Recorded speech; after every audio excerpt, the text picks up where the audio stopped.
반야바라밀다 심경반자재보살이 깊은 반야바라밀다를 행할 때 오니 공한 것을 비추어 보고 온갖 고통에서 건너느니라. 사리자여, 색이공과 다르지 않고 공이색과 다르지 않으며 색이고 공이요 공이고 색이니 수상행식도 그러하니라. 사리자여, 모든 법은 공하여 나지도 멸하지도 않으며 더럽지도 깨끗하지도 않으며 늘지도 줄지도 않느니라.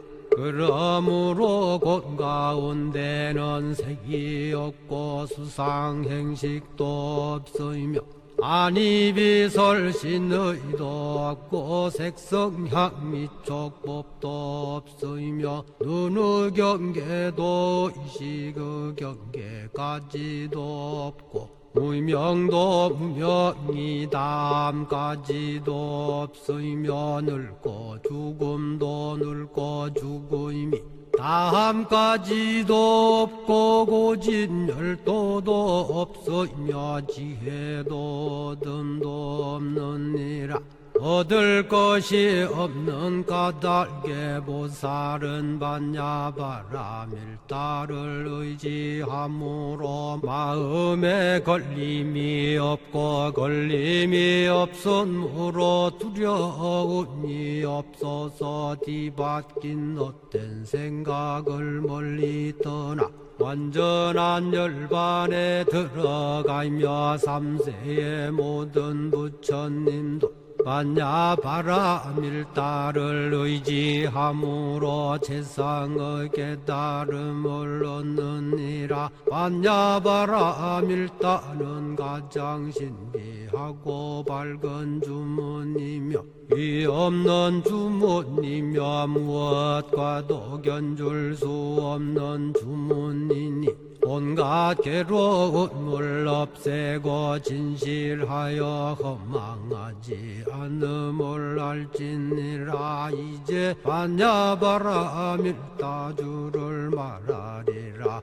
아제 아제 바라 아제 바라 승아제 모지사바 아제 아제 바라 아제 바라 승아제 모지사바 아제 아제 바라 아제 바라 승아제 모지사바.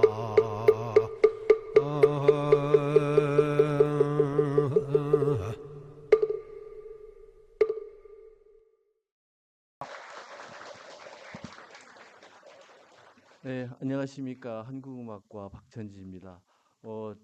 이 법당도 그렇고 저희는 항상 이렇게 법당에 오거나 행사를 할 때면 법석을 열 때면 항상 저 구석에서 열심히 반주를 하거나 어딘가에서 음악을 연주하고 있던 사람이었는데요. 오늘 또 이렇게 뜻깊은 기회 시간이 와서 이런 중요한 무거운 자리에 앉게 돼서 마음이 좀 걱정도 되고 무슨 말씀을 드려야 할까 하는 여러 가지 고민이 많이 됐었습니다. 그래서 실은 오늘 강의를 준비하면서 다들 그러셨겠지만 지금이 너무 바쁜 시즌이잖아요. 그래서 뭐 여러 가지를 한다기보다는 오늘은 약간의 강연과 약간의 공연을 합쳐서 뭐 약간 뭐 어찌 보면 토크 콘서트 같은 공연을 좀 실현을 중심으로 하는 법회를 좀 해볼 생각입니다. 그리고 너무 무겁지 않은 표정으로 계셔도 좋고요. 그리고 편안한 마음으로 좀 계셨으면 좋겠습니다. 그리고 어쩌면 오늘 우리 음악으로 힐링이 되는 시간, 뭐 치유가 되는 시간이 됐으면 또 좋겠다는 바람이 있습니다. 먼저 강연을 본격적으로 시작하기 전에 저희가 학부 학생들 몇 명을 데리고 왔어요. 그래서 처음으로 연주곡을 먼저 하나 들려드리고 할 겁니다. 눈을 감으셔도 좋고요. 눈을 뜨고 계셔도 좋고 다른 생각을 하셔도 좋고 그냥 멍을 때려도 좋습니다. 아마 멍 때리는 게 건강에 제일 좋답니다. 그러니까 음악 소리 귀로 들으시고 인지하지 마시고 그냥 한 2분 30초 정도 될 겁니다. 저희 한국음악과 대금전공 호태림 학생입니다. 큰 박수로 대금 연주 좀 들어보도록 하겠습니다.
네, 연주해 주신 호태림 학생에게 큰 박수 한번 다시 부탁드리겠습니다.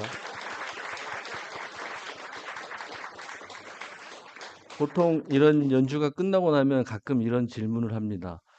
어떠셨나요? 라고 물어보죠. 어떠셨습니까? 아, 예, 네. 반응이, 반, 네, 전설의 고향. 예, 실제로 전설의 고향에서 실제로 많이 나오는 소리기도 하고요. 이게 사실은 제가 왜 첫 곡을 시작부터 이 곡을 들려드렸냐면 이게 영산회상이에요. 이 곡이 영산회상입니다. 설명은 이후에 다시 하도록 하겠지만 전통음악에서는 한국 전통음악에서는 이렇게 영산회상처럼 아예 성악곡으로 원래는 만들어졌던 곡이 기악화되면서 아예 불교음악으로 정착된 곡들이 대부분입니다. 그래서 이런 곡들을 국악을 처음 시작할 때 전통을 처음 시작할 때 전부 다 배우게 돼 있습니다. 그러니까 어찌 보면 한국 전통 음악이 대부분의 음악이 불교 음악이라고 볼 수 있습니다. 그래서 그런 의미로 영산회상을 들려드렸습니다. 어, 이제 순서를 제가 그 영산회상을 먼저 들려드린 이유는 학생이 오늘 수업이 있어가지고 4시 반까지 수업을 들어가야 됩니다. 그래서 원래는 중간 부분 정도 나와야 되는데 먼저 영산회상을 들려드렸어요.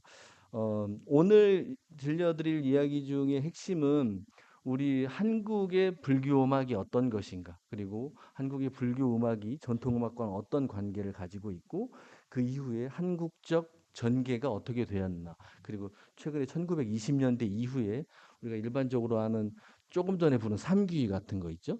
그 전통 삼귀가 아닌 새로 만들어진 삼귀들 이제 신작 참불가라고도 하긴 하는데요.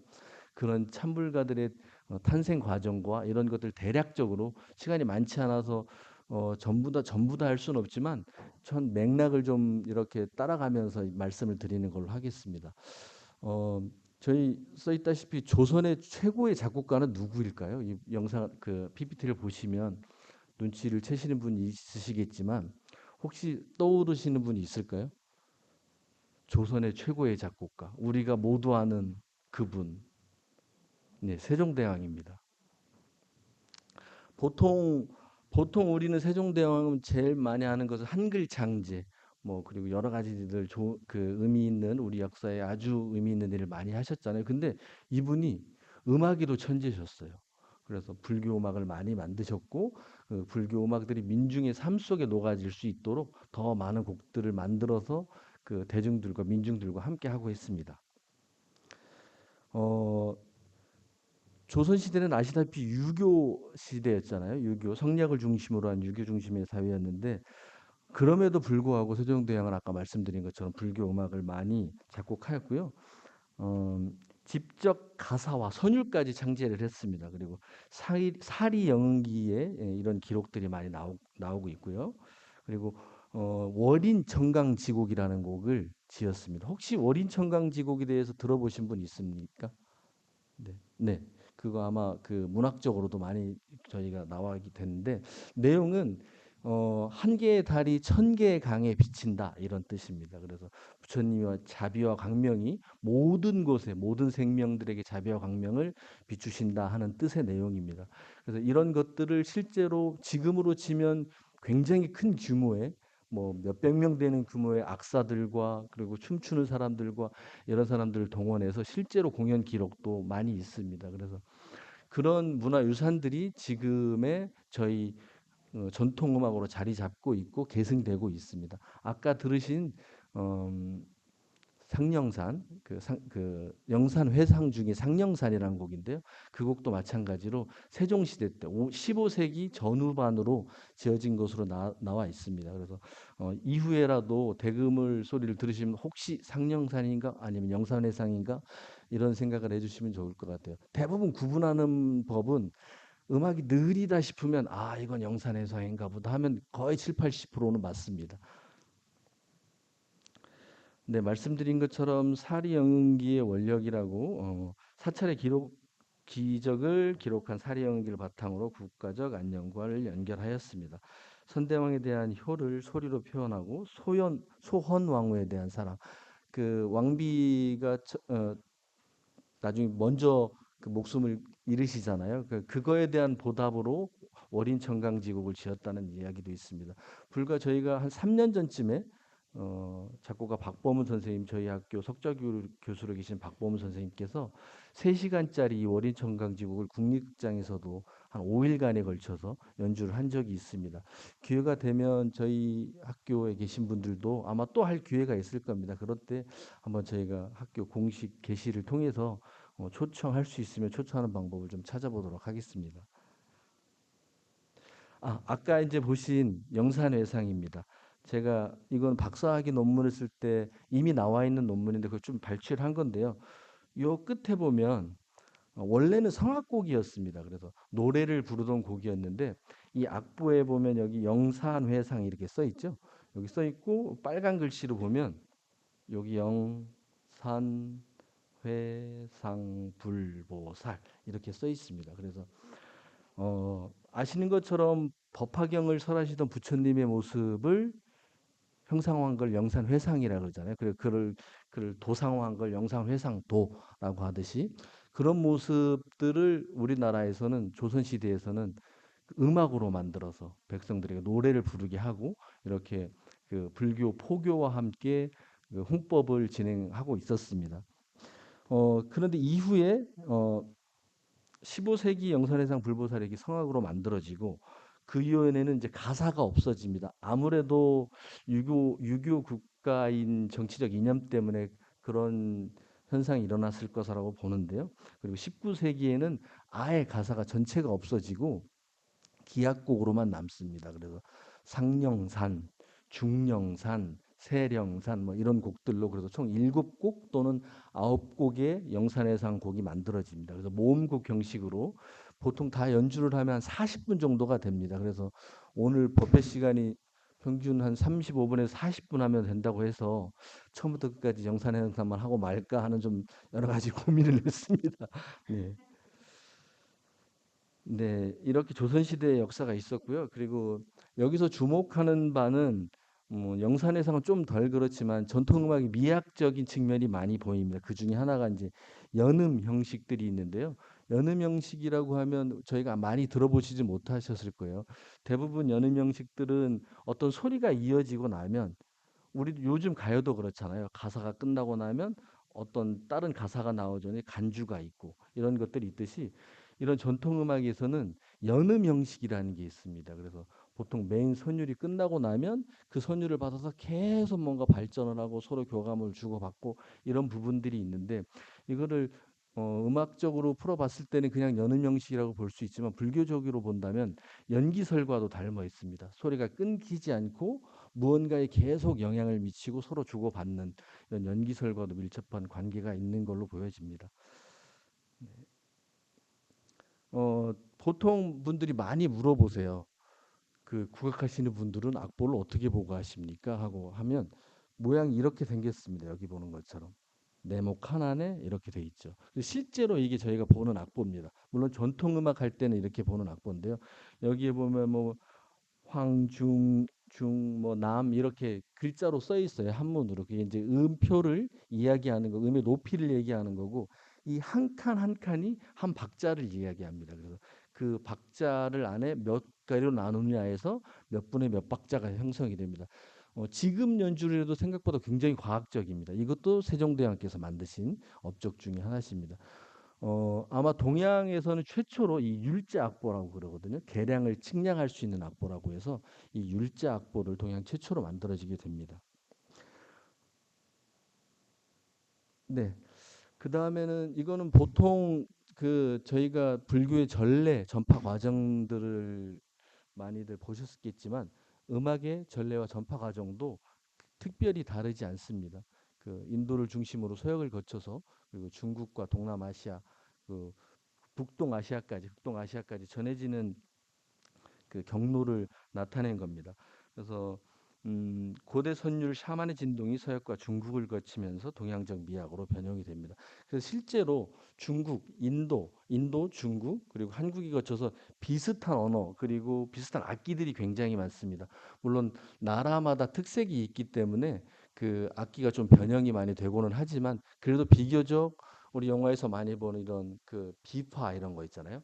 대부분 이런 비파나 생황 우리 지금 학교 범종에는 제가 자세히 못 봤지만 많은 범종에는 이렇게 비파를 들고 있는 그 형상들이 많이 있습니다. 그런 것들이 인도에서도 있었고요. 중국도 마찬가지 그런 것들 한국에도 전해져서 한국에도 지금도 활용되고 있는 악기 중에 하나입니다.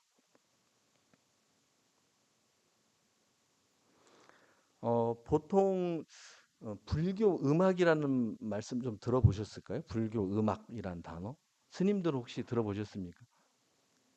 예, 참불가라고 많이 아시죠? 근데 사실 불교 음악이란 용어 자체도 많이 사용되기 시작한 지는 얼마 안 됐습니다. 그리고 참불가 이런 것들은 그 이런 단어들은 실제로 그 경전 안에서 나오긴 하지만 최근에 들어서는 이거를 전문적 분야로 이렇게 분류를 하면서 불교 음악이라는 용어로 많이 정리를 하고 있습니다.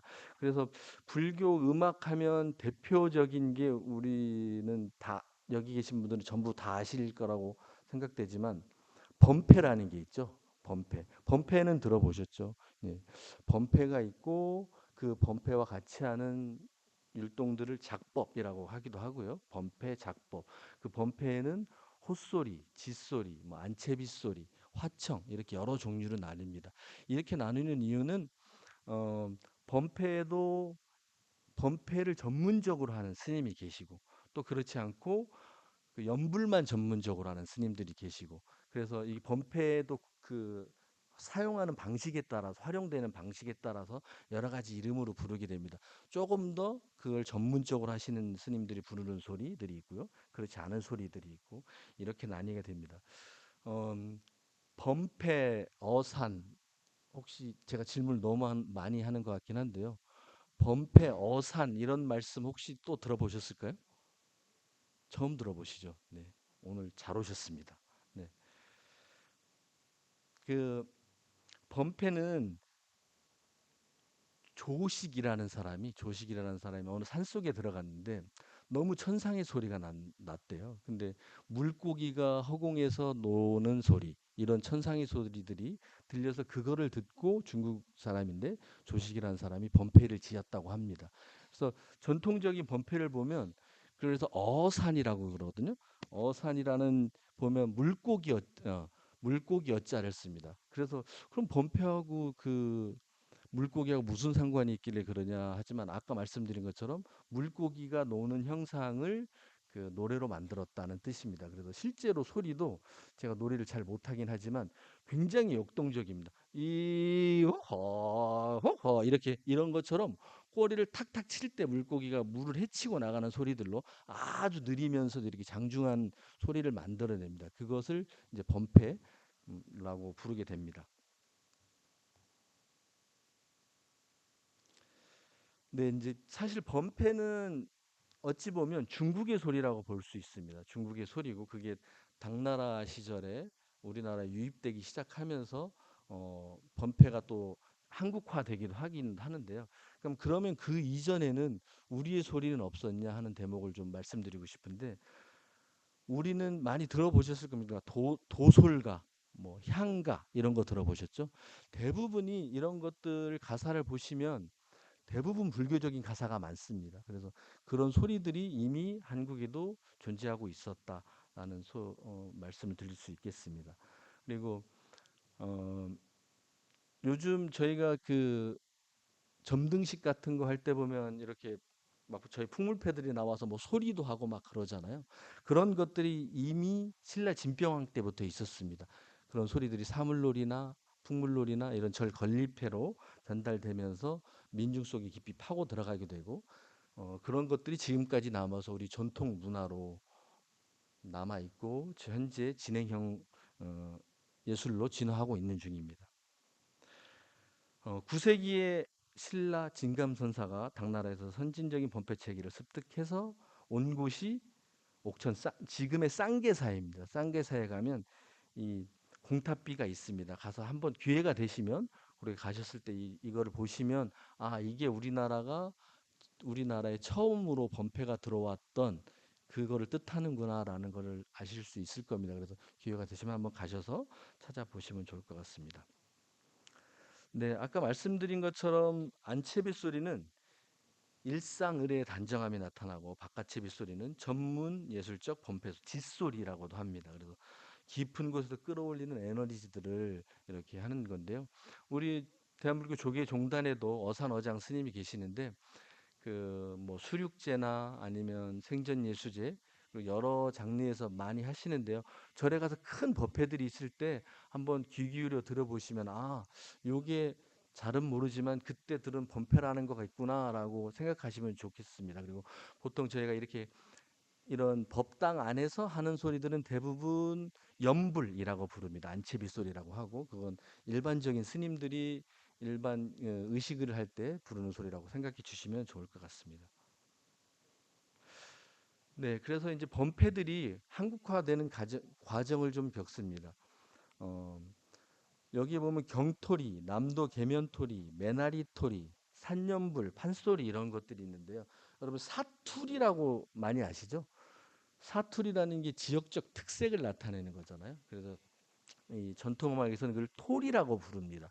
그래서 경토리라 그러면 경기도 사투리로 된 음악이다. 이렇게 생각하시면 될 것 같고 남도 계면토리라 그러면 저쪽 전라도 지방에 있는 계면이라면 슬픈 조를 얘기합니다. 그래서 슬픈 조의 남도 사투리 쪽의 음악인가 보다. 그리고 메나리토리가 우리 스님들이 부르시는 대부분의 노래들이 이 메나리토리로 되어 있습니다. 그래서 아 스님들이 부르는 연불은 대부분 메나리구나. 이게 이제 강원도 소리를 뜻하기도 하는데요. 한오백년 같은 노래하고 똑같습니다. 나중에 저희가 피아노 시너리노도 조금 들려드리긴 할 겁니다. 그래서 그런 메나리 토리들이 우리 스님들이 부르시는 소리와 똑같다라는 부분들 알아주시면 될 것 같습니다. 그리고 제가 말을 좀 급하게 하는 이유는 그 오늘 공연을 좀 보여드리고 싶은데 학생들이 또 수업이 있어서 빨리빨리 가야 되기 때문에 좀 빨리 진행하고 있습니다.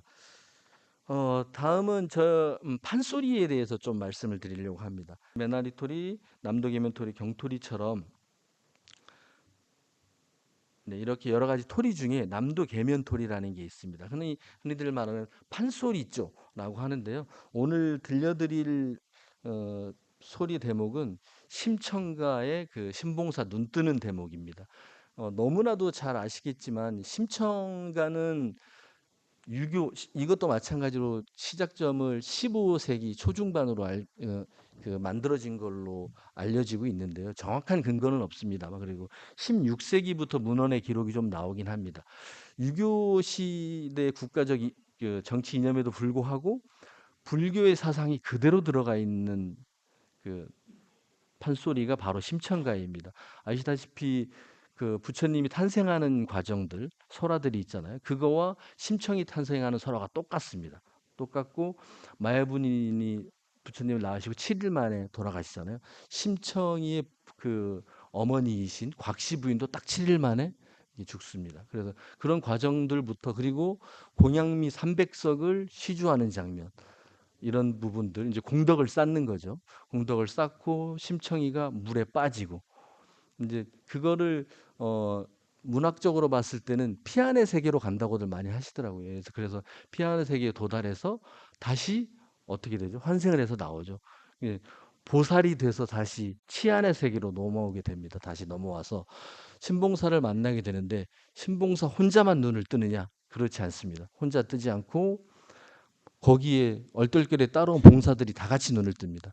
이거를 이제 불교에서는 계안사상이라고 그러죠. 그래서 대승불교적 그 성격이 아주 강한 심청가입니다. 그래서 그 부분을 오늘 신봉사가 딸을 팔아먹고 좀 슬퍼하는 장면부터 눈을 뜬 다음에 말씀드린 대로 다 같이 얼떨결에 따라온 봉사들이 다 같이 눈을 뜨는 장면까지 오늘 좀 들려드리도록 하겠습니다.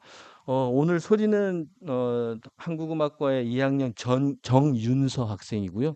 그리고 장단에는 표지훈 학생이 심청가를 불러드리도록 하겠습니다. 네. 아마 말씀드린 대로 한번 가사가 잘 들리실 거예요. 한번 가사를 잘 음미하시면서 아 이게 저 소리구나 그리고 같이 전부 다 눈을 뜨는구나 하는 장면들까지 머릿속으로 한번 그리시면서 좀 옆으로 돌아 앉아도 됩니다. 이렇게 고기 아프시니까 돌아 앉아서 편하게 보십시오. 심황후 부친을 살펴볼 적 백수풍신 늙은 형용 슬픈 근심 가득한 게 부친 얼굴이 은은하나 또한 산후주점이 앞을 가려 자세히 보이지 아니하니 그 봉사 거주를 묻고 처자가 있나 물어보아라. 신봉사 처자 말을 듣더니만은 눈에서 눈물이 뚝뚝뚝뚝 떨어지며 소맹이 아뢰리다.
그때 수천 명 봉사들도 그 훈짐에 모두 눈을 따라섰다는디 이런 가관이 없는가 보더라.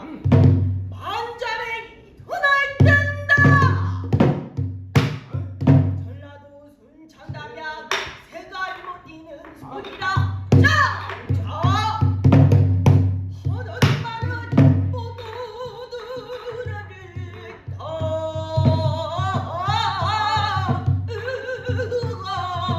뛰는구나. 날 동안 금잔치에 변전화와 잡매험 내 선생님들도 저희에서 눈어하고 이처 당도 못한 맹인도 눈어하고 하나 뜨고 닫고 서서 뜨고 앉아 뜨고 시없이 뜨고 어이없이 뜨고 바르다 뜨고 울다 뜨고 웃다 뜨고 또 오늘하고 뜨고 시원히 뜨고 앉아 놀다 뜨고 자다 깨다 뜨고 졸다 버뜨고 지허가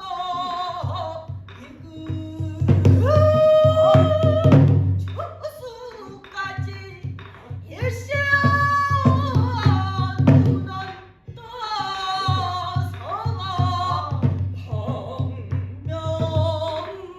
황명천지가 되었나.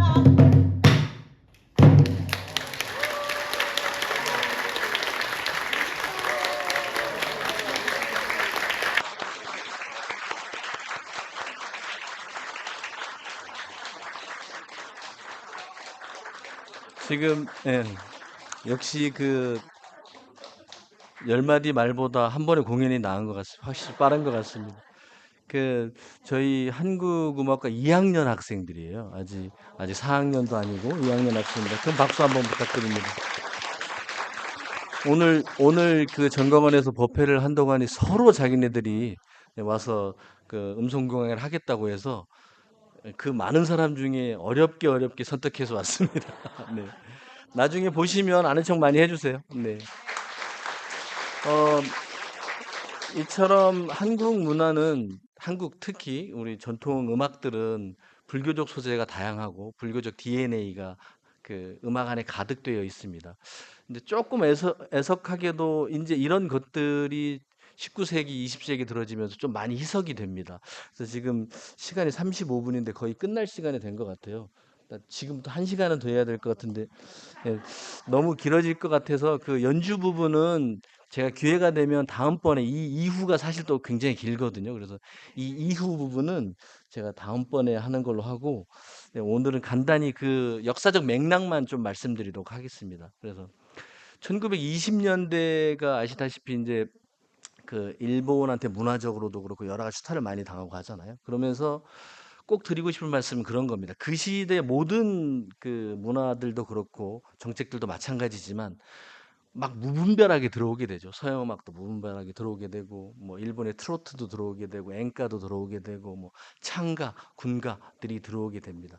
그러면서 그런 음악들이 지금의 불교 음악, 대중 음악 쪽에 자리를 잡았던 게 사실 현실입니다.